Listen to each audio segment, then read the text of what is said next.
Hi everyone, welcome back. Now I just want to take a minute and walk you through our course syllabus, which you can find if you scroll down your homepage menu on the left here and double click. As I said in the last video, I kind of consider the syllabus to be our class's Bible, if you will. It is the document that has all of the secrets. So if you have any questions at all about course policies, attendance, grading, or otherwise, all of the answers are located right here. And what I want you to do is on your own time, really read it thoroughly and keep it kind of in the back of your mind so that if you do have questions about course policies and what we expect of you, you can consult it on your own and find answers. I also kind of view I've been teaching for a long time now, and I kind of view the syllabus as our course contract. So by reading it, you kind of agree to the terms of the course. You know what to expect, and you know what to expect of us. So I will let you do that on your own, but I just want to hit the highlights for you real quick, just so that right off the bat, you can be on the lookout for a couple of things. First, this is all of our course information here. This is how to get in touch with me. I am the main instructor and sort of administrator for the course. So if you have any questions about the content of the course or about the technical aspects of the course, reach out to me. And this is the best way to get me. Like I say here, I check Canvas messaging, but sometimes I've found that those messages don't get through the way that they do immediately with UKY email. If you have questions about your grades for assignments and just sort of overall in the course, you'll need to consult your section graders. And we've got two. So if you are in section 201, and you can look at that by looking at your Canvas course shell, then Carrie Goff is your grader. And if you are in section 202, Renee Oshwald is your grader. If you're in section 203 and 204, I will be grading your work. So, if you have questions, you can get in touch with me directly. We have a little office that we share in the SAVS building. So if you ever want to meet, I'd encourage you to do so, but I ask that you do that by appointment. Neither one of the three of us is kind of on campus regularly. We all kind of come in and out and work both at the SAVS building and outside the SAVS building. So make an appointment and give us give us appropriate notice. Don't, email me at 10 o'clock the night before you want to meet with me at 9 in the morning. That probably won't work out. We can also do video chats. If you are a remote student or, can't make it over to the SAVs during working hours that kind of correspond to ours, we can consider video chats. And again, I just ask that you request those with appropriate notice, and we can give you all the contact information that you need for that. This course does not count towards a photography minor, so if you're a minor student, this is not going to count, and I would encourage you to open up your spot for someone else and enroll in a different photography class. And if you need some suggestions, get in touch with me, and I'll get you pointed in the right direction. It does count towards the DMD major in the School of Fine Arts, so if you enrolled in this course for that reason, you're in the right place. Here's our course objectives and attendance policy. Since this is an online course, there is no formal attendance. So what that means is that we're pretty harsh with tardiness and missed work policies. All of your content is available from day one, so you have the ability to look ahead and know what's coming. Therefore, you have the ability to kind of plan accordingly if you know that you have scheduled travel or scheduled times that you're going to be away from school. Those will not be excuses for missed work. That said, we all live life and unexpected things do come up. Illnesses, family emergencies, and the like. So if that ends up happening in your case, the thing to do would be to let us know as soon as you possibly can, preferably before needing to miss a deadline. But if it's right afterwards, that's fine, and then we'll ask for the proper kind of notification to be able to excuse absences. And I'll let you look through that on your own. Um, the objectives of this course are to kind of take in a survey of the history and practice of photography so that you can kind of appreciate where photography has come from and how it's evolved, and then apply that knowledge to bettering your own personal skills at taking pictures. What this isn't is a really thorough, instructive photography class. I will give you the basics, but my emphasis is more on how to see and how to look in order to frame an image or take a shot. And it's not so much nitty gritty technical aspects of photography. If that's something that you're interested in and you're worried you might not get from this course, let me know and I can put you in touch with some other faculty in the photo department with suggestions on where to start there. All right.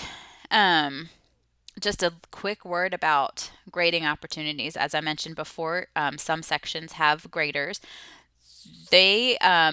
How your work is graded in their section is completely at their discretion. So I only kind of am involved unless if there's a problem. These guys are your first point of contact if you have any questions about how an assignment is graded or the grade that you received on an assignment.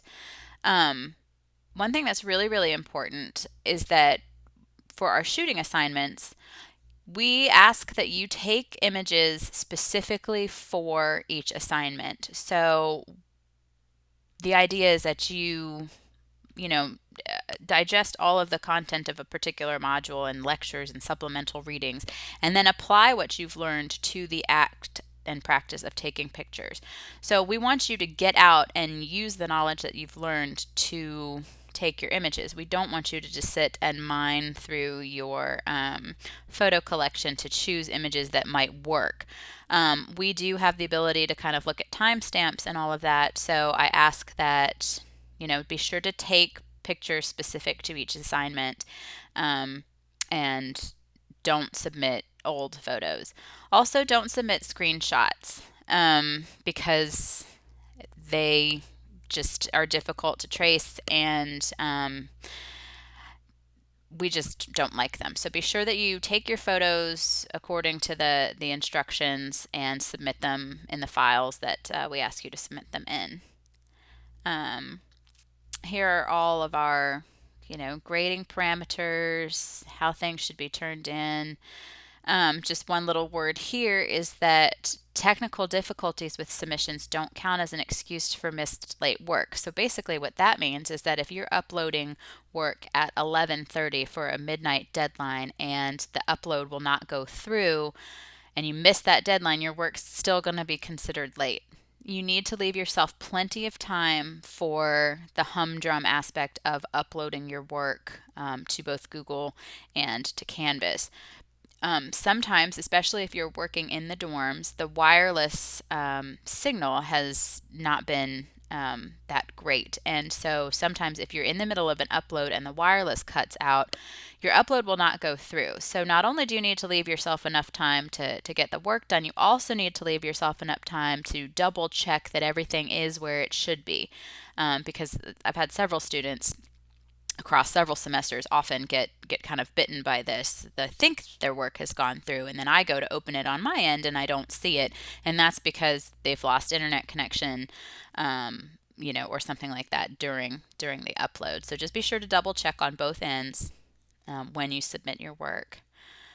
So our late submission policy, I generally, and this is up to each grader how she handles it, I will accept work. I'm pretty, if there are extenuating circumstances, I tend to accept work up to this 4-day deadline. But, I always do assess the tardy penalty unless, of course, there are extenuating circumstances. So just make yourself familiar with this. This is also my kind of philosophy on grading. So a question or sort of a concern I get every semester that I teach any kind of art class is, well, how do you grade fairly because art is so subjective, right? And this just right here kind of explains how we do that. Looking at and interpreting art is subjective, But in order to make this class fair, we've tried to objectify it as much as possible with grading rubrics, standardized instructions, etc. So take a look through this, and of course, if you're not happy with a grade or you don't understand why you got what you got, please reach out to us and we can talk you through it. This is what we expect of you.